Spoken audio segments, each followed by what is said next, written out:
ओम शांति। सबसे श्रेष्ठ तख्त और ताज। Revise date 20/8/71। आज यह भट्टी का ग्रुप डबल भट्टी करने लिए आए हुए हैं। डबल भट्टी कौन सी है? डबल भट्टी के रहस्य को समझते हो? मधुबन तो है ही भट्टी, लेकिन मधुबन भट्टी के अंदर भी विशेष कौन सी भट्टी में अपने रहे हुए संस्कारों को भस्म करने लिए आए हैं। तो डबल भट्टी का फोर्स भी बढ़ता है ना, क्योंकि कोर्स मिलता है, एक तो जनरल दूसरा पर्सनल। डबल कोर्स होने कारण डबल फोर्स भी बढ़ता है।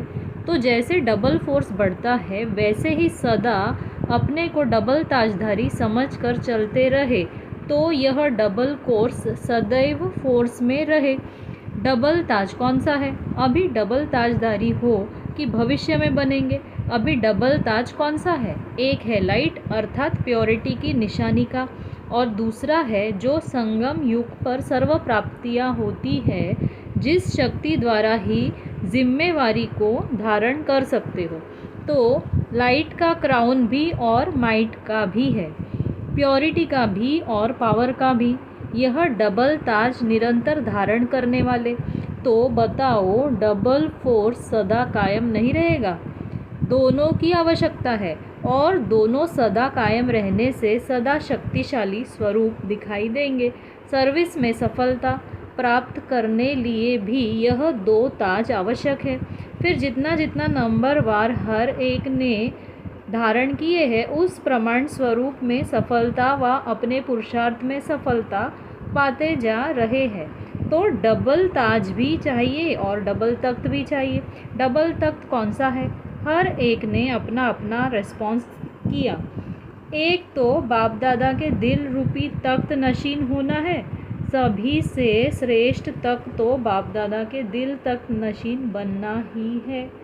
साथ साथ इस तख्त पर बैठने के लिए भी अचल अडोल एकरस स्थिति का तख्त चाहिए। अगर इस स्थिति के तख्त पर स्थित नहीं हो पाते तो बाप दादा के दिल रूपी तख्त पर भी स्थित नहीं हो सकते हैं। इसीलिए यह अचल अडोल एकरस स्थिति का तख्त बहुत आवश्यक है।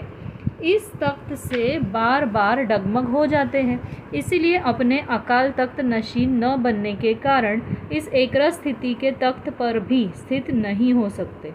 तो अपने इस भृकुटी के तख्त पर अकाल मूर्त बन स्थित होंगे तो एकरस स्थिति के तख्त पर और बाप दादा के दिल तख्त पर विराजमान हो सकेंगे।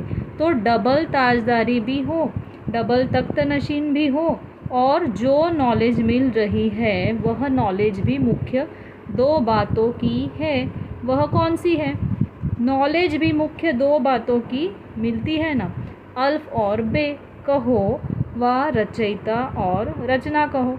रचना में पूरी नॉलेज आ जाती है, तो रचयिता और रचना इन दोनों मुख्य बातों में अगर नॉलेजफुल है तो पावरफुल भी बन सकते हैं।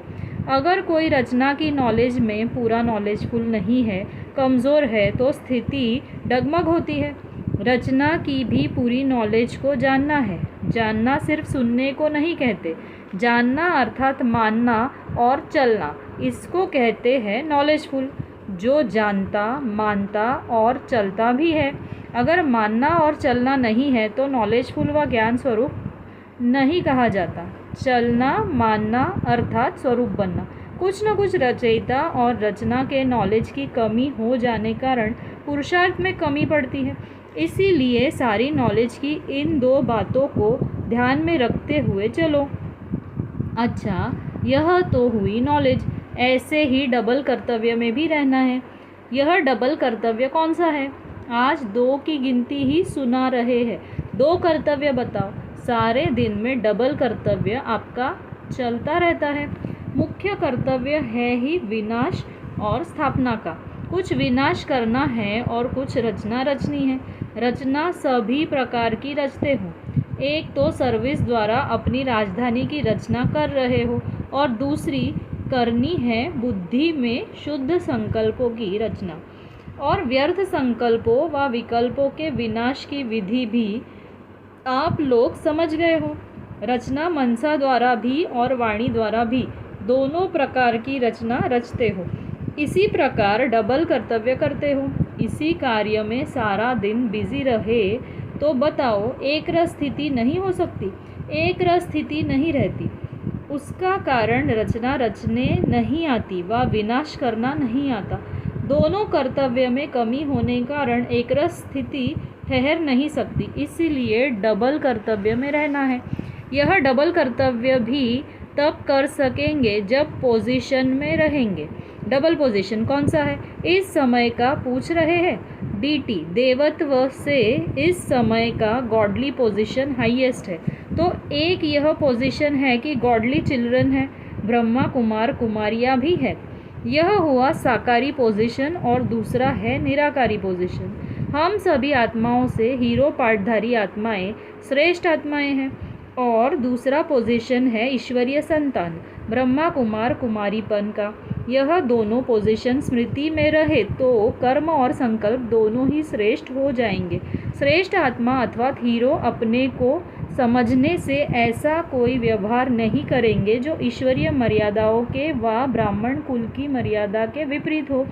इसीलिए यह दोनों पोजीशन स्मृति में होंगी तो माया की ऑपोजिशन खत्म हो जाएगी। इसीलिए डबल पोजीशन भी सदैव स्मृति में रखो। अच्छा, डबल निशाना कौन सा है? जो डबल नशा होगा वही डबल निशाना होगा। एक है निराकारी निशाना, सदैव अपने को निराकारी देश के निवासी समझना और निराकारी स्थिति में स्थित रहना। साकार में रहते हुए अपने को निराकारी समझकर चलना।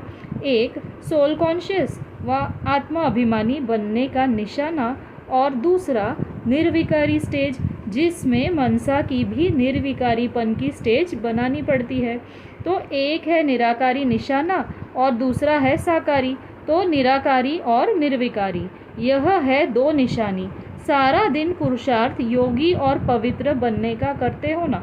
जब तक पूरी रीति आत्मा अभिमानी न बने हैं तो निर्विकारी भी नहीं बन सकते। तो निर्विकारीपन का निशाना और निराकारीपन का निशाना, जिसको फरिश्ता कहो, कर्मातीत स्टेज कहो, लेकिन फरिश्ता भी तब बनेंगे जब कोई भी इम्प्योरिटी अर्थात 5 तत्वों की आकर्षित नहीं करेगी। ज़रा भी मनसा संकल्प भी इम्प्योर अर्थात अपवित्रता का न हो, तब फरिश्तेपन की निशानी में टिक सकेंगे।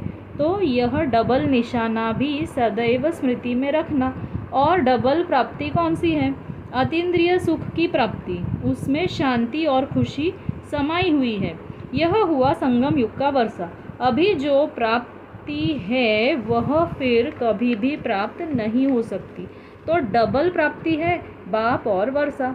बाप की प्राप्ति भी सारे कल्प में नहीं कर सकते और बाप द्वारा अभी जो वर्षा मिलता है वह भी सारे कल्प के अंदर अभी ही मिलता है, फिर कभी भी नहीं मिलेगा। इस समय की प्राप्ति अतीन्द्रिय सुख और फुल नॉलेज फिर कभी भी नहीं मिल सकती। तो दो शब्दों में डबल प्राप्ति, बाप और वर्षा। इसमें नॉलेज भी आ जाती है तो अतीन्द्रिय सुख भी आ जाता और रूहानी खुशी भी आ जाती, रूहानी शक्ति भी आ जाती है। तो यह है डबल प्राप्ति। समझा? यह सभी दो बातें धारण तब कर सकेंगे जब अपने को भी कंबाइंड समझेंगे, एक बाप और दूसरा मैं। कंबाइंड समझने से यह सभी दो बातें सहज धारण हो सकती है। भट्टी में आए हो ना, तो यह सभी जो दो बातें सुनाई वह अच्छी तरह से स्मृति स्वरूप भट्टी से बनकर जाना। सिर्फ सुनकर नहीं जाना, सुना तो बहुत है, सुनना अर्थात मानना और चलना अर्थात स्वरूप बनना। तो ज्ञानी हो लेकिन ज्ञान स्वरूप बनकर जाना, योगी हो लेकिन योग युक्त युक्ति युक्त बनकर जाना, तपस्वी कुमार हो लेकिन त्याग मूर्त भी बन जाना। त्याग मूर्त के बिना तपस्वी मूर्त बन नहीं सकते। तो तपस्वी हो लेकिन साथ साथ त्याग मूर्त भी बनना है। ब्रह्मा कुमार हो लेकिन ब्रह्मा कुमार व ब्राह्मणों के कुल की मर्यादाओं को जानकर मर्यादा पुरुषोत्तम बनकर जाना। ऐसे मर्यादा पुरुषोत्तम बनो जो आपके एक एक संकल्प वायुमंडल पर प्रभाव डाले। ऐसे पावरफुल बनकर जाना। पावर है लेकिन पावरफुल बनकर जाना। जो फुल होता है वह कभी फेल नहीं होता। फुल की निशानी है, एक तो फील नहीं करेंगे, दूसरा फेल नहीं होंगे और फ्लॉ नहीं होगा, तो फुल बनकर जाना। इसलिए भट्टी में आए हो। क्या सीखना है? बहुत पाठ पढ़ा। इतना पाठ प्रैक्टिकल में पढ़कर जाना। पाठ ऐसा पक्का करना जो प्रैक्टिकल एक्टिविटी पाठ बन जाए। एक पाठ होता है मुख से पढ़ना, एक होता है सिखलाना। मुख से पढ़ाया जाता है, एक्ट से सिखाया जाता है, तो हर चलन एक एक पाठ हो। जैसे पाठ पढ़ने से उन्नति को पाते हैं ना, इस रीति से आप सभी की एक एक एक्ट ऐसा पाठ सभी को पढ़ाए व सिखलाए जो उन्नति को पाते जाए। पढ़ना भी है और पढ़ाना भी है। सप्ताह का कोर्स तो सभी ने कर लिया है ना। साप्ताहिक कोर्स जो किया है वह फोर्सफुल किया है या सिर्फ कोर्स किया है? कोर्स का अर्थ ही है अपने में फोर्स भरना। अगर फोर्स नहीं भरा तो कोर्स भी क्या किया? निर्बल आत्मा से शक्तिशाली आत्मा बनने के लिए कोर्स कराया जाता है। तो अगर कोर्स का फोर्स नहीं है तो वह कोर्स हुआ। तो अभी फोर्सफुल कोर्स करने लिए आए हो ना। डबल तिलकधारी भी बनना है। डबल तिलक कौन सा है? रोज़ अपना तिलक देखते हो। अमृत वेले जब ज्ञान स्नान करते हो तो तिलक भी लगाते हो। आत्मिक स्मृति व स्वरूप का तिलक तो हो गया। दूसरा है निश्चय का तिलक। एक तो आत्मिक स्थिति का तिलक है और दूसरा हम विजयी रत्न है। हर संकल्प, हर कदम में विजय, सफलता भरी हुई हो। यह विजय का तिलक विक्ट्री है। तो आप लोगों का तिलक है विजय का और विजयी रूप का। यह डबल तिलक सदैव स्मृति में रहे। स्मृति अर्थात तिलकधारी बनना है, तो डबल तिलक को भी कभी भूलना नहीं है। मैं विजयी हूँ। इस स्मृति में रहने से कभी भी भिन्न भिन्न परिस्थितियाँ हिला नहीं सकती। विजय हुई पड़ी है। वर्तमान समय अपनी स्थिति डगमग होने कारण विजय अर्थात सफलता में डगमग दिखाई देते हैं, लेकिन विजय हर कर्तव्य में हुई पड़ी है। जैसे कोई सीज़न की खराबी होती है तो सीज़न की खराबी के कारण टेलीविज़न में भी स्पष्ट दिखाई नहीं देता है। इस रीति से अपनी स्थिति की हलचल होने कारण विजय का अथवा सफलता का स्पष्ट अनुभव नहीं कर पाते हो। कारण क्या है? अपनी स्थिति की हलचल स्पष्ट को भी अस्पष्ट बना देती है। उलझनों के कारण उज्जवल नहीं बन सकते हो। इसलिए अपनी स्थिति की हलचल नहीं होगी तो स्मृति क्लियर होगी। वह होती है सीज़न क्लियर।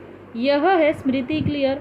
अगर स्मृति क्लियर है तो सफलता भी क्लियर रूप में दिखाई देगी। अगर स्मृति क्लियर नहीं व अपने ऊपर पूरी केयर नहीं, केयरफुल हम कम होने कारण रिजल्ट भी फुल नहीं दिखाई देती। जितना अपने ऊपर केयर रखते हो उतना क्लियर होते हो और इतना ही सफलता अपने पुरुषार्थ में व सर्विस में स्पष्ट और समीप दिखाई देगी। नहीं तो न स्पष्ट दिखाई देती है न समीप दिखाई देती है। टेलीविज़न में दूर का दृश्य समीप और स्पष्ट भी होता है ना। इस रीति से एक रस स्थिति होने कारण, केयरफुल और क्लियर होने कारण सफलता समीप और स्पष्ट दिखाई देगी। समझा? अगर दोनों से एक की भी कमी होगी तो सफलता अनुभव नहीं करेंगे, फिर उलझेंगे। फिर कमज़ोरी की भाषा होती है कि क्या करें, यह कैसे होगा, यह भाषा हो जाती है। इसलिए दोनों ही बातें धारण करके जाएंगे तो सफलता मूर्त बन जाएंगे। सफलता इतनी समीप आएगी जैसे गले में माला कितनी समीप आ जाती है, तो सफलता भी गले की माला बन जाएगी। अच्छा, ओम शांति।